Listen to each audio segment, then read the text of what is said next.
Bonsoir tout le monde, c'est Antoine, j'espère que vous allez bien.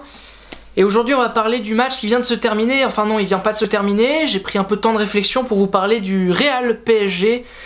Défaite 3-1 des Parisiens ce soir. J'ai préféré prendre un temps de réflexion pour pas faire une vidéo à chaud comme j'aurais pu la faire et en disant, comme je le pensais à la fin du match, l'arbitrage a été dégueulasse. Parce que oui, encore une fois, il y a un arbitrage super étonnant avec les Paris Saint-Germain, avec Monsieur Rocchi qui a pas arbitré de la même manière les deux équipes. J'entendais Monsieur Bravo qui expliquait que l'arbitrage était bon. Non, il n'a pas été bon l'arbitrage, faut arrêter. Si tu siffles le penalty pour le Real de Madrid avec la faute de Lo Celso, qu'est-ce que tu siffles sur les nombreux tacles des Madrilènes dans cette rencontre sur les Neymar et Mbappé? Tu leur mets des rouges et des mois d'exclusion à ce niveau-là, parce que il a été beaucoup plus dur avec les Parisiens, Monsieur Rocchi, et en plus quand tu sais qu'il était dans les fameux scandales des matchs truqués en Italie, bon bah voilà, ça te fout les boules, mais non pas qu'il y ait une théorie du complot, je le pense pas du tout, non, mais le choix de l'UEFA est quand même un peu étonnant. Et puis ce soir, il a quand même un peu favorisé le Real, on va pas se mentir, mais à la fin du match, je pensais que l'arbitrage a fait perdre le PSG. Non, l'arbitrage a amplifié la défaite du PSG. Dire que ça aurait pu faire 3-2 ou 2-1. Là, ça fait 3-1. Et ça va pas être facile de remonter un 3-1. Vraiment, pas facile. Mais il faut quand même qu'on parle, et là, encore une fois, je vais me faire des ennemis, mais Unai Emery, quoi. Unai Emery, je l'adore, c'est un coach que je trouve super kiffant. Jamais le PSG a aussi bien joué. Sous Laurent Blanc, ça jouait moins bien, enfin... Mais là, il est passé à côté de son match encore. Il est passé à côté. C'est-à-dire qu'on peut parler des individualités d'un Neymar qui n'a pas été très bon. Oui, d'un Cavani qui a été inexistant. Oui, d'un Mbappé qui en a trop fait. Oui, d'un Verratti, d'un Lo Celso qui a été catastrophique. Oui, oui, et oui, et oui, et oui. Mais Emery, sa gestion de match est débile. Elle est débile, sa gestion. C'est-à-dire que tu fais là une compo de départ qui me plaît beaucoup, avec des choix assumés. Un Berchiche à gauche, alors on dit que c'est une blessure de Kurzawa. C'est probablement une blessure de Kurzawa, mais elle est quand même chanceuse cette blessure, vraiment, parce que Kurzawa à gauche, il n'y aurait pas eu 3-1, il y aurait eu 6-1 là, voilà. Berchiche a été bon. Kimpembe, le choix de mettre Kimpembe à la place de Thiago Silva, il est payant parce que je trouve Kimpembe bon. Il est meilleur ce soir pour moi que Marquinhos qui est fautif. Daniel Alves a fait un bon match, donc le choix de le mettre alors que beaucoup, dont moi, pensaient que ce serait Meunier, il était bon ce choix. Le milieu de terrain, ton milieu de terrain il me plaît. Alors j'aurais pas exactement fait pareil, j'aurais probablement mis Rabiot, Draxler et Verratti, mais en même temps Draxler, c'est vrai que ça fait 2-3 mois qu'il est pas bon, que Lo Celso il éclate à peu près tout le monde et qu'il est vraiment exceptionnel ces derniers temps. Ton milieu de terrain a été bon, donc oui le choix est bon. Et puis la MCN c'est fort, donc ta compo de départ elle est bien, elle est assumée.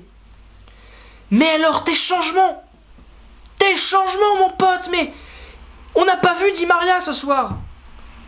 On n'a pas vu Di Maria, mais mon Dieu, c'est ton meilleur joueur depuis 2 mois et tu t'en passes.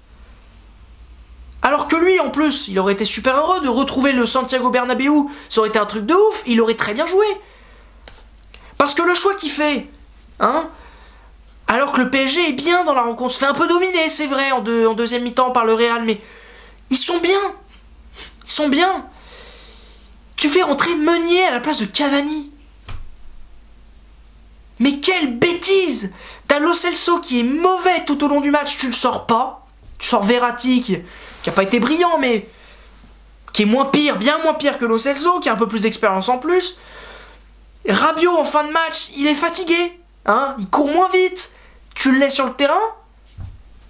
Toi, tu sors Cavani. C'est marrant, dès que Cavani est sorti, le PSG a moins bien défendu sur les premières relances du Real. Parce que vous avez constaté, vous avez remarqué un truc, Cavani n'a pas été bon ce soir, mais alors il court tout le temps et il embête toujours les premières relances.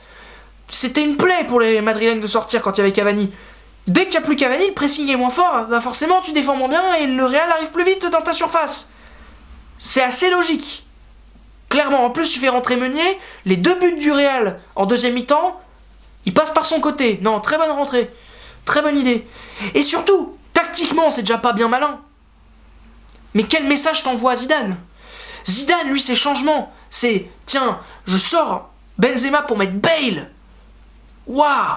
Il sort le 9, comme le PSG. Mais il met Bale. Toi, tu mets Meunier. Meunier. Alors, il a joué latéral en Belgique, très offensif, il était même ailier. Ouais, super. C'est pas avec ça que tu vas gagner la Ligue des Champions, mon pote. Enfin, pas en ailier droit. Mais pas Daniel Alves ailier droit, c'est quoi ces bêtises? Quand t'as Di Maria sur ton banc en plus. Si Di Maria était mauvais, ok, il est bon. Il est bon. Ça fait 2 mois qu'il est bon. Le message que t'envoies, il est pas bon. Dire, tu sors ton buteur pour mettre... Déjà que tactiquement, c'est pas malin, mais je vais vous expliquer pourquoi c'est pas malin. Pas forcément parce que tu mets Daniel Alves latéral droit, c'est que tu mets Mbappé en pointe. Mbappé en pointe, il est pas bien. Il était bon à Monaco quand il était à ce poste-là, quand il y avait un mec à côté de lui qui s'appelait Falcao. Parce que Falcao, il prenait les espaces, il prenait des joueurs. Et donc Mbappé, il avait de la liberté. Là, il était tout seul au milieu de Ramos et Varane. Certes, ils sont pas excellents cette saison, mais c'est quand même 2 gros défenseurs. Mbappé sur le côté droit, il était bien supérieur. Et il faisait beaucoup de mal à Marcelo.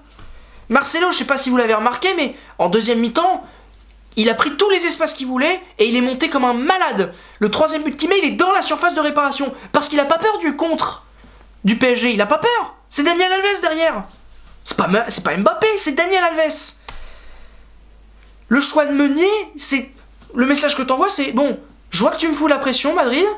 Je recule un peu. Et je vais solidifier ce côté. Malin. C'est par ce côté-là que t'as pris 2 buts. Et puis... Lui, Zidane, c'est pas un excellent coach, il envoie juste un bon message. Au lieu de faire rentrer un défenseur pour tenir le résultat, alors il y a peut-être moins de choix encore que Emery, hein, il est à domicile et tout, un partout, ça craignait comme résultat pour lui. Mais purée, ces changements, c'est Bale, Lucas Vazquez et Asensio. Toi, c'est Meunier et Draxler en toute fin de match. C'est décevant. Parce que ce soir, honnêtement, le Real, c'est pas très fort. C'est pas fort du tout, même. Il y a un partout à la mi-temps, mais c'est un scandale tant le PSG est supérieur. Alors oui, le Real a eu des occasions, la frappe de Ronaldo sur la tête d'Areola, qui a d'ailleurs fait un bon match, Areola. La frappe de Benzema arrêtée par Areola et tout. Ok, mais techniquement, le PSG c'est plus fort, ils ont des grosses occasions, ils marquent en premier. Et toi, tu fais une faute idiote avec Lo Celso. Moi, je l'aurais probablement sorti dès la mi-temps, Lo Celso, tellement il avait été mauvais. Enfin, cette équipe-là, elle est faible tactiquement, cette équipe-là, dans ces gros moments-là. Elle manque d'intelligence pour gérer ces moments, et puis surtout, je trouve qu'elle est suffisante, cette équipe.